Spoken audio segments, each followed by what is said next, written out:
This has to be one of the most terrifying things a person could ever experience. This is another worst deaths imaginable. Viewer discretion is advised. It was May 25th, 2002 on China Airlines Flight 611. On the plane at that time were 206 passengers and 19 crew members, for a total of 225 souls on board. The flight took off at 3:07 p.m. with no problems whatsoever. A short time later, by 3:30 p.m., the flight had fallen off of radar. At that exact same time, communications were lost. There were no distress signals sent out. However, another plane picked up on the flight's emergency location indicator signal, and what they would find is an absolute nightmare. This is debris from Flight 611. The plane was completely destroyed. It had been broken into several different chunks. The plane was obliterated. There were pieces of the plane found 45 kilometers away from the initial wreckage, which would tell the investigators that the plane likely disintegrated up in the air. And that's exactly what happened. So I'm just going to re-show the image I showed at the very beginning of the video. It is an animation, it's not the real thing, TikTok. But this is what happened to the plane.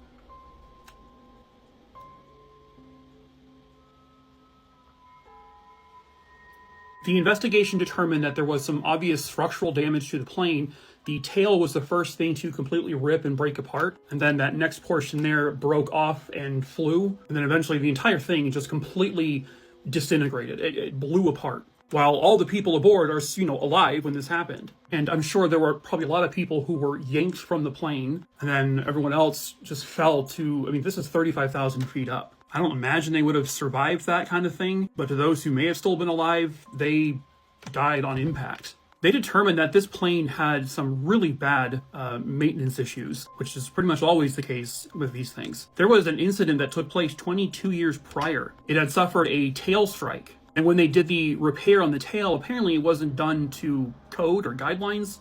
It did enough, to sustain the plane for a couple more decades. And then they found that there was a fatigue crack in the plane. There was one main one and then several, smaller fatigue cracks. And again, it was improperly maintained for decades. And eventually the plane just gave out because the cracks got worse and worse over time. There was a whole lot of metal fatigue. There were obviously a lot of lawsuits that came from this. The result of those lawsuits, I'm not 100% sure, but this is something that just did not need to happen. Reason 1 million why I'm terrified to fly.